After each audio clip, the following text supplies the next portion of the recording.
invite Tim Carney. Tim, yes, clap. Let me take that seat. So I'm going to take a seat here, and I'm going to interview Tim about a book that he put out earlier this year. But let me tell you a little bit about Tim. So Tim is a visiting fellow at the American Enterprise Institute in Washington, D.C. That's one of the country's oldest think tanks. His latest book is Alienated America, Why Some Places Thrive While Others Collapse. You can probably see by that title why we might want to talk to Tim today. Tim has been published in a variety of magazines, websites, and newspapers, including The Atlantic, New York Times, Wall Street Journal. His television appearances include CNBC, CNN, Fox News, MSNBC, and the PBS NewsHour. Tim has a bachelor's degree from St. John's College in Annapolis, Maryland. So we're pleased to have Tim here. Why don't you welcome him again? Thank you. Tim, you actually got some whistles out there, so that's big. So Tim, in your book, which I'm actually going to hold up here just so you can see it. This is the book. It's a big book. Tim, I don't always like big books. They take too much time. But it's an excellent book, and we've benefited from it quite a bit at GCO as we think about our work. But you ask at the outset a controversial question, which seems at first glance to be completely unrelated to civil society and questions regarding civil society. What was that question? Well, yeah, what started me on this book was in Manhattan, a man came down an escalator in the summer of 2015 and said, "The American dream is dead." And that man immediately became the front runner in the Republican nomination to be the president of the United States. And then he won the nomination and became president.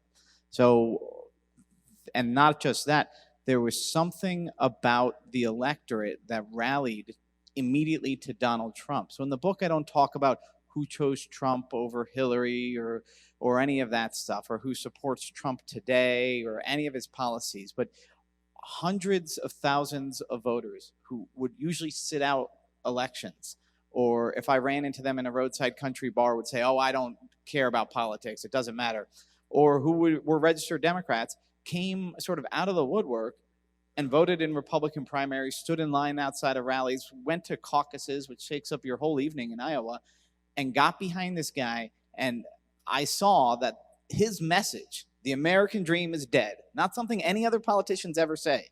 He said the American dream is dead, and that resonated. So I wanted to know, from my little perch in Washington, D.C., American dream was alive and well. I wanted to know why people thought the American dream was dead.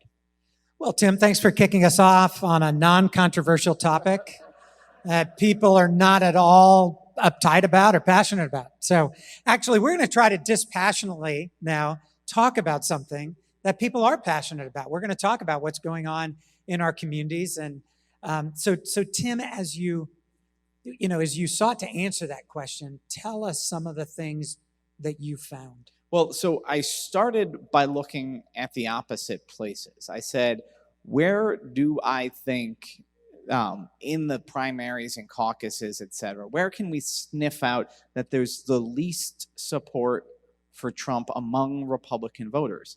And I found two different types of places. One example was Orange City, Iowa, or the whole of Sioux County, Iowa. What struck me about this is it was the most Dutch county by ancestry in all of America. They literally have windmill squares in the middle of every town, and the people literally wear wooden clogs to march past them for their annual tulip festival. It's this little Dutch place, and it's the most conservative county in all of Iowa, and it was Trump's worst county in all the caucuses. And then, closer to my home, there was another place. There was two little election precincts right by my house that Trump lost badly to Ted Cruz in the primaries, and they were right around the Orthodox synagogues near my house.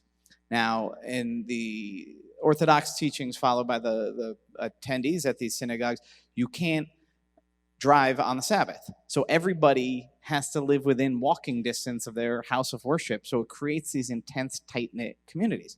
But then, so that was one type, these strong religious places. Salt Lake City was another. The other, not far from my house, Chevy Chase, Maryland, the wealthiest municipality in the DC area, which is the wealthiest region in the country. And then all these other places, if you were above 50% of the people having a college degree, Donald Trump in the Republican primaries tanked. Those places went for Rubio or Kasich or whatever. And so you could talk about policies, you could talk about immigration, you could talk about this, but I was looking at it as a political reporter, but almost as an anthropologist, and just saying, these two types of places were very low on people rallying to the American dream as dead guy.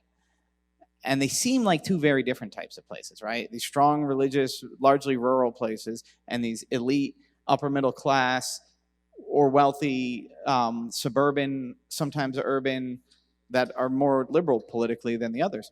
But I realized they were one type of place. They were places with very strong institutions of civil society, you could call them, community organizations, whether it's the Dutch Reformed Church in Orange County, in Sioux County, Iowa, or whether it's the professional networks of public school, the Little League in Chevy Chase, Maryland.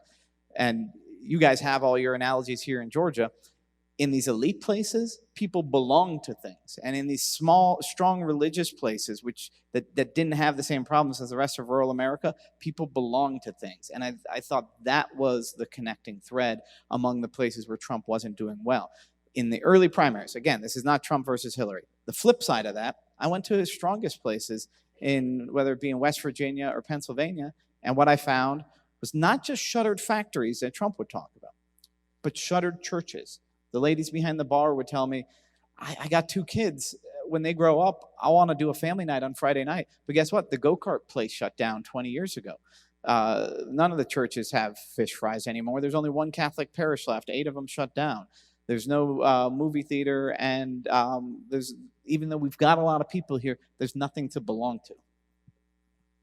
That's powerful. So can we talk a little bit, flesh out a little bit what you mean by civil society in the book, and kind of related to that community-based network, those, what Robert Putnam calls them, social capital. Social capital. So, yeah, and so this is the part where we're going to move away from Donald Trump. We're done with election 2016 for at least a few minutes now. That was just how I found this story. The story is much bigger than that. It's about how people live and whether they belong to things. So civil society is a term I use, and Alexis de Tocqueville in Democracy in America laid out, he said, Americans of all sorts, all classes, all religions, all ages are constantly forming associations. Well, he said they're constantly uniting was a term. But he didn't mean uniting into one mass thing. He meant uniting into a ton of things. Some of them are really small, 8 people. Some of them are massive, a church, a town government, or something like that. Some of them are religious. Some of them are very serious. He said some of them are futile. Some of them are trivial. Some of them are about sports. Those are the things that sort of we form as people. And you guys are probably, a lot of you in the room are the people who do that sort of forming. Who say, this thing needs to be done. Let's get together and do it. And then it becomes not just something you do, but again, something you belong to. That's a phrase that I think defines an institution of civil society. So I'm not talking about government. I'm not talking just about religion. I'm not talking just about, but Robert Putnam talks about bowling leagues. He talks about all those things, these things that we belong to. And then he would use the word social capital. Think about how enriching it is, almost monetarily, to belong to these things. The foreword, the preface to Alienated America is about when my daughter was in the hospital. She was 1, and we were constantly going back and forth to the hospital 40 minutes away. We had so many people watching our kids while we were both at the hospital. We had so many people bringing us food. We had food left over when we were done. We didn't know what to do with this. My kids ate better lunch at school that week than any week of their whole life because somebody had brought us a platter of corner bakery. Had we tried to pay for all of those things, it would have cost a ton of money. But the capital. But it's not just that. It's what you're able to, it's almost like investment capital too. I've been able to coach 4 baseball teams and a basketball team. None of these existed before. But because I belong to a Catholic parish, it's very robust. I was able to say, hey, can we get somebody to turn that baseball infield back to dirt? It's all grown over with weeds. And somebody knew somebody who could give it at a discounted rate, and somebody knew somebody else who could raise some money. And so by my belonging to this parish, I was able to do something I never would have been able to do on my own, which is put together a baseball team and get a baseball field and make all this happen. That's what we mean by social capital. It wasn't mostly money that was doing these things. It was our belonging to things that connected us. That's great. Now, you use Alienated America, right? That's the title. You talk about the alienated. You have a chapter devoted to the alienated. Can you describe that a bit more even? I mean, obviously it's related to the very things you're talking about, but flesh that out more. Who are these people? How do they feel? How do they see life? Those kinds of things. So it's very tempting when telling a story about struggles of the working class or election 2016 to just talk about economics. It's very tempting when talking about the problems in the inner city to just talk about a lack of money. But anybody who starts going a little deeper knows that the problems are deeper than a lack of money, whether it's you're talking about West Virginia or Southeast DC. You're talking about a lack of marriage. You're talking about children growing up without parents. You're talking about kids dropping out of high school. You're talking about people getting on drugs and getting addicted. All of these things are related to money, but they have a deeper cause or an additional cause is what I argue. And again, it's a lack of it's a lack of belonging, but it's more than that. There was a guy named Robert Nisbet. He was an AEI scholar decades ago, and he wrote a book about alienation called The Quest for Community. And he described alienation as you're not connected to society, and you don't see the point of being connected to society. And that is sort of, that's what we're looking at in alienation, where somebody says, look, why would I go out and plug in? Why would I go to church? Even if they're religious, they say, I don't need a church to tell me what to think. And then the next thing as well, especially with modern technology, why do I need to go out and meet people? Why do I need to do that? And an idea that other people are kind of bad, that grows up. The social trust erodes. It's a huge thing. The erosion of social trust. If you belong to a church, when my wife had to run off to the emergency room when our daughter was in the hospital, she just left our oldest daughter there and said, somebody here will give you a ride. That's a level of trust that not everybody has in every community. If we were traveling around, some foreign country and we were in the middle of Barcelona and we didn't know anybody, we wouldn't just leave our daughter and say, somebody here will give you a ride. But there's no place where we felt safer just being like, okay, Lucy, you're on your own, get home somehow, than in our parish because we had that trust. Some neighborhoods have that trust there too. But when that's not there, that's a huge part of the alienation. A defining trait of alienation is you don't even want to belong to anything because you don't trust the people around you. You don't belong to something that builds trust, and the people physically around you, you don't trust. So I talked to a woman from urban Charlotte, and she said that my book, even though it's mostly about rural America, she said it described her experience as a black girl growing up in very black neighborhoods in Charlotte. Because she said a lot of people, basically describing sort of some white liberals in politics she encounters, assume that all of us in this overwhelmingly black stretch of Charlotte, where there's a lot of poverty, that we all really hung together and we were just battling these oppressive forces. She says, you know what? I have next door neighbors and we all hang together. I have extended family and we all hang together. But the people from a neighborhood away, they're just as black, just as oppressed as us.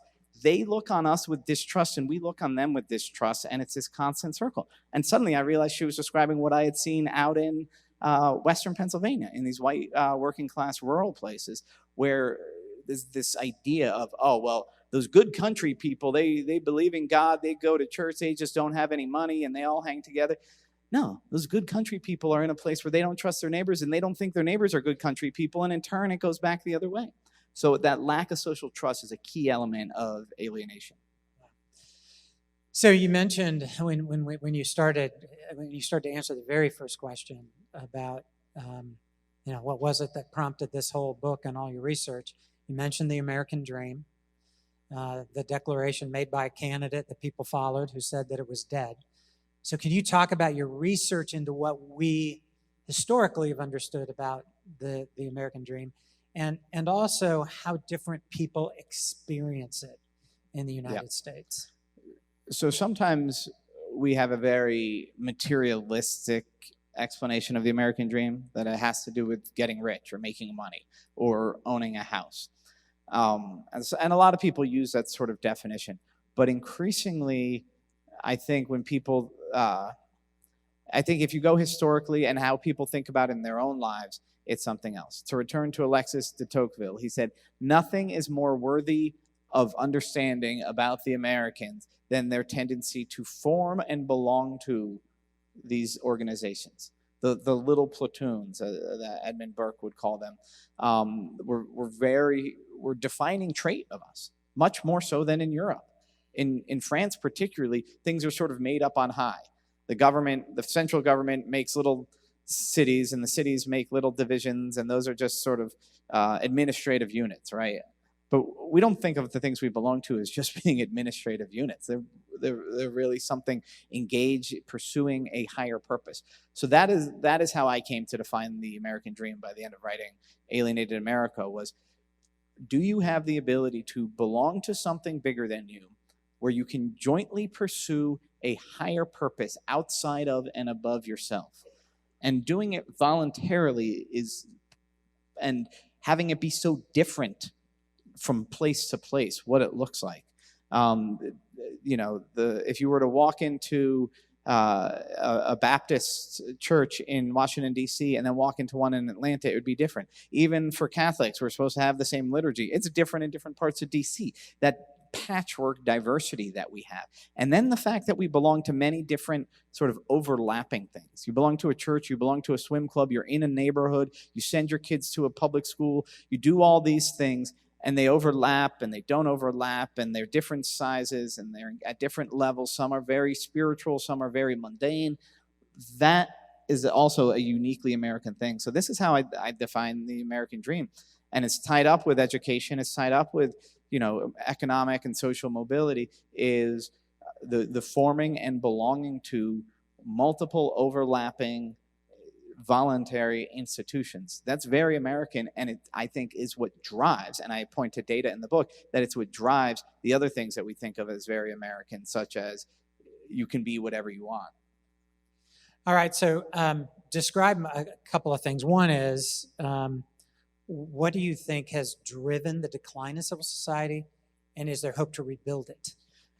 So what has eroded civil society? And first I should note, I think that social cohesion, sort of togetherness, has eroded for everybody in America. It's true even if you're upper middle class, even if you're highly educated. It's less likely you know your neighbors. It's less likely your neighbors would help you move. And so, but it's much more of an acute problem in the working class. So if we start with that fact, it's happening for everybody, but it's worse among the working class, both white and black and immigrant.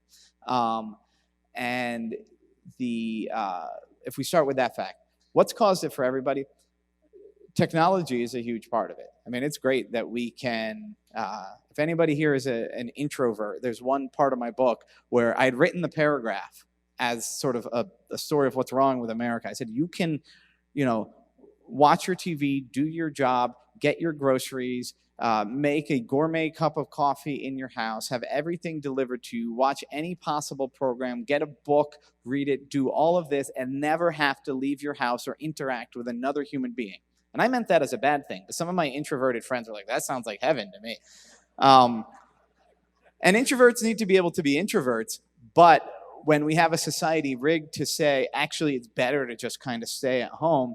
And so among elites, I think especially, that's a big thing. But also among the working class, you see what a lot of people, iPhones are still a luxury good, but smartphones are not. Cable television, satellite television, these are not rare luxury goods. These are everywhere. So the ability to stay in your house, technology is one part of it. But I think there's more profound things in that. I think that there's at once a over-centralization and a hyper-individualism going on, that people look to a central authority, largely government, to answer social problems. When we all know, especially all of you guys who are involved in various groups, what solves problems is very local things where you can deal with people on a human level. And you might need money coming from the federal government or the state government or something like that, but a centralized problem solving is not going to work. But centralization turns our attentions away from these sort of lateral bonds and just strengthens the vertical bonds. But the hyper-individualism is another thing, an idea that, well, I don't owe anybody else anything. And a very consumeristic mindset, transactional mindset. Okay, the guy at the store gives me a hamburger, I give him $5. My boss pays me, I do the work. This isn't a relationship. This is just a transaction. That mindset vis-a-vis work, vis-a-vis neighbors, vis-a-vis business, that is really corrosive. Because if everything we do is a transaction, then nothing we do is a relationship. And relationships are the only things that help us grow, that solve our problems, that help us look to higher things. So I think this over-centralization, I have a whole chapter on that. Hyper-individualism, I have a whole chapter on that. And the technological changes have just made it so that sort of inertia can lead us to be disconnected and alienated. I appreciate what you're saying about relationship. We say often, the reason why a lot of your programs, those of you running programs in communities, the reason why a lot of them work is because they create a framework for relationships to be formed that are constructive and helpful. We say all the time, we're wired for relationship. It's the reason why the stories that captivate us are about relationships. It's the reason why, think about it, most of us would choose a broken bone over a broken heart. Broken bone represents a broken relationship usually, and it hurts more, frankly, and it lasts longer. So we take broken bones over broken hearts. And it's the reason why the worst form of punishment, short of capital punishment, solitary confinement. It hurts to be alone, hurts to be isolated. So the more we become an isolated society, the more alienated we are. And Tim, one of the things you talk about, like you talk about coming apart, there's, by Charles Murray, there's another book called The Big Sort, where people kind of, more than ever before, partly because of social media, people have the ability to kind of group with people who look like them, think like them. And one of the things we will say is we think this is a great antidote.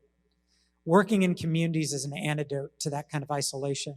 And that's one of the reasons we're talking about. But talk a little bit about all that coming apart, big sort type stuff. So in addition to the social media bubbles that happen, I think what's far more corrosive is the geographic segregation by class and income.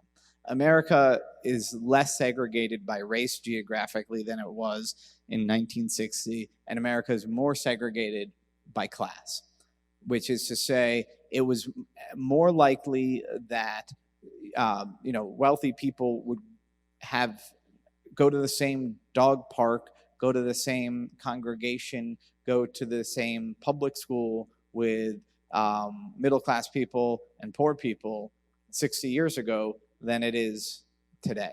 Today, you are much more likely to live among people who have the same educational attainment, et cetera, as you.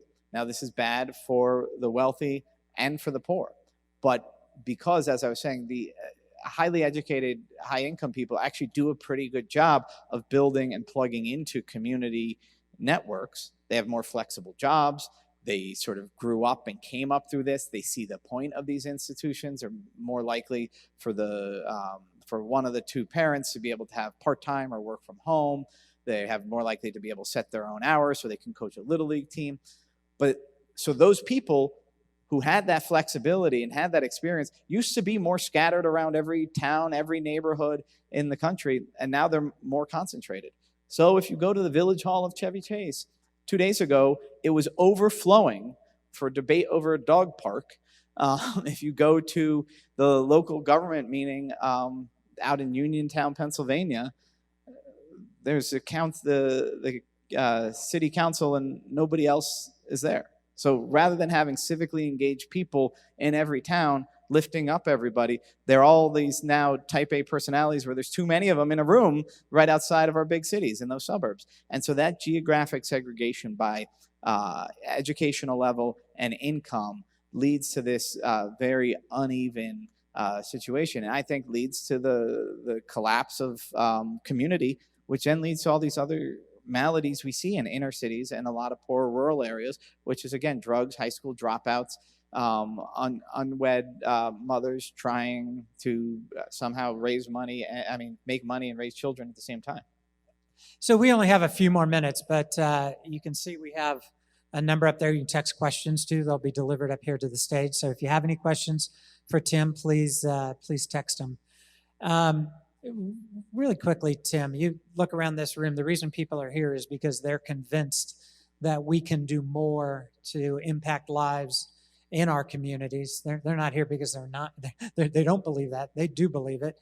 But from where you sit and from what you've seen and researched, what does the rebuilding of civil society look like? I mean, what are the specific steps we might take to make that happen? Well, first I want to start with encouragement. If what you're doing is helping people become part of their neighborhood, if you're helping people build relationships, if you're helping connect people, if you're helping a school not just have more money, but become a community hub, then you are doing what's needed to help people, help addicts, single moms, poor immigrants, etc., people with all sorts of problems. That is the work to do.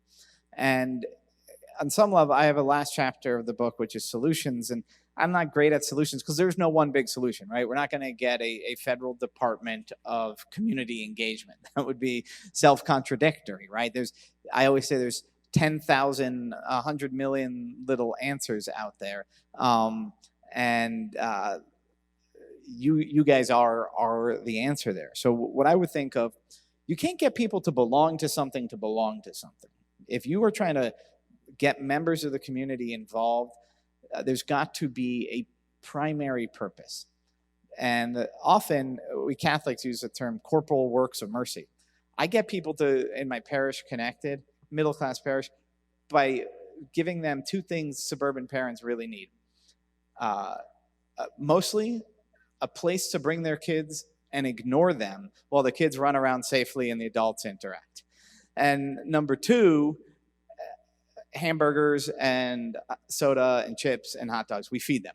So we do this. The goal is everybody in the parish know each other, but we don't tell them, come, let's all build stronger community bonds. We say, hey, bring your kids and ignore them, eat some burgers, and it's like half legal for you to drink a can of beer too, so go ahead and do that. So you've got to give somebody an immediate need, but not just an immediate need, a higher need. If I look at the people in my parish who are getting even more folks to show up to their events than I am to my T-ball, it's the people who are saying, hey, here is your opportunity to serve others. And so again, even, and you will see that given that opportunity, even people who you would think, wait a second, aren't you the one who needs to be served? You'd be surprised at how much they show up. So give them that opportunity to get what they need, but what they need has those immediate needs, but also we need to serve others. We need to shape the world around us. Give people that opportunity to be political social animals, serving a higher good. And I think is a way to bring them in, and then they can build the connections that act as the infrastructure for the good life. Serving a higher good makes me think about another part about your book where you really do emphasize the importance of faith communities, and you think that's they're absolutely vital. You talked about shuttered churches in a lot of different communities. There are a lot of groups here that are from specific churches. There are people here who are running faith-based ministries. But talk a little bit about that a little bit more. Yeah, I mean, the cover of Alienated America is a shuttered church and not a shuttered factory, and that was a very deliberate decision because the church is, especially for the middle class and working class, the main institution of civil society. Just numerically, if you read Robert Putnam's Bowling Alone, you may remember he had one chapter on religious organizations. The sort of bowling leagues is a prototypical thing, or Kiwanis clubs or whatever. One chapter on religious organizations in which he says in sort of one sentence, 50% of all civic activity in the United States emanates from religious organizations such as congregations, etc. So I think that deserved more than one sentence, and so that's why the middle chapter of my book is called "It's About Church." And it's, for one thing, it's free. You can show up without having to pay an admission charge. Well, there is the tithing thing. So our the- pastors out there are freaking out. Yeah, I'm just kidding. sorry, we Catholics don't always do that. But it's free at first, at least. And for number two, it's very local, and it's serving that higher good. It's regular. It's bringing people together, giving them a need. Sometimes it's the donut hour afterwards, but it's a spiritual need for the most part. And so, a very interesting point, and then I'll get to your question. While writing the book, I was visiting some Muslim communities, and right as I was out there, Pew Research came out with a poll, and it asked Muslim immigrants questions about how they felt about America. And there were things about contemporary tides that had them worried, but ultimately they said, do you think America is a place where anyone can succeed? Muslim immigrants in America were far more likely to say yes than were other Americans. And Muslim immigrants were more likely even than the average other immigrant to do it. Why? Because Muslim immigrants, by definition, were 100% belonging to religious communities. And so it became this eye-opening thing where these are people who are coming from another country, starting with that disadvantage, worried about where things are going in America, starting off as religious communities and usually almost and often ethnic minorities. They were more hopeful about America than the average other American. That, to me, was so eye-opening about how in America, the fundamental institution of civil society is a religious congregation. That's great. It's interesting. Your comments about Muslim immigrants is relevant to this question that was just handed to me. How has the immigration issue impacted our communities? So this is a very interesting question, and I handle it late in the book in part because it's kind of dicey. But Robert Putnam came out with a study after Bowling Alone, and he said, diversity in neighborhoods is correlated with low social trust. In other words, we don't have a lot of places that look like this room and have a lot of social trust. That these community institutions I'm talking about in America, whether it be church, whether it be Chevy Chase's Little League, whether it be these strong Muslim communities I'm talking about in Toledo, Ohio, they tend to be homogenous. That's not sort of us living up to the American dream. And in the places where diversity happens through rapid change, places with high immigration, if the immigrants particularly are of a different language, different religion, you see how it creates these sort of barriers to cohesion. So you don't even have to posit like, oh, these people just hate Hispanics or anything like that, to just say, if your neighbors don't speak the same language, it's harder to build bonds. And even when you do, anecdote I have in my book is of my next door neighbor, Mr. Patel.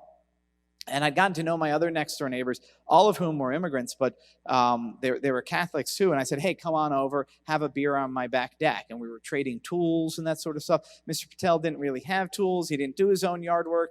And so I said, hey, you want to come over for a beer? And he said, I don't drink. I'm a Hare Krishna. I said, okay, one day come over for coffee. He said, no, I don't have caffeine either.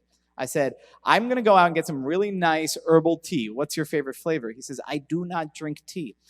So I was baffled. And sometimes you just have to be really awkward in a conversation. So one day I saw him at the end of my driveway. I said, Mr. Patel, I usually bond with other guys by imbibing beverages. What liquid do you consume?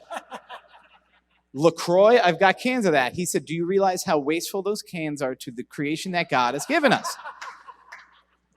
He said, get a lemon and a lime, drop it in a pitcher of water, and I'll come over after you put your kids to bed. And so finally we did, and we got to know each other, and it was great. But the hurdle was much bigger because of the cultural, religious differences that we face. So immigration is one factor in this. This is why immigration in a community can act as a disunifying force, because you have different norms, different languages, often different religions. And so that means that everybody has to work a lot harder to form that social cohesion, which means the social cohesion doesn't happen as much. That's really insightful. So you kind of answered, you kind of gave an example, a little bit of this question. Can you give one simple example of how to engage our neighbors without it costing them anything other than their time? It's finding out what liquid they Finding imbibe, what liquid they consume. and what kind of container apparently they want to use as well. So this is borrowed from Benjamin Franklin. Ask to borrow something. So he used to do this almost as a trick, right? He said in some state legislature, there was this one, like majority leader or whatever, who just hated him.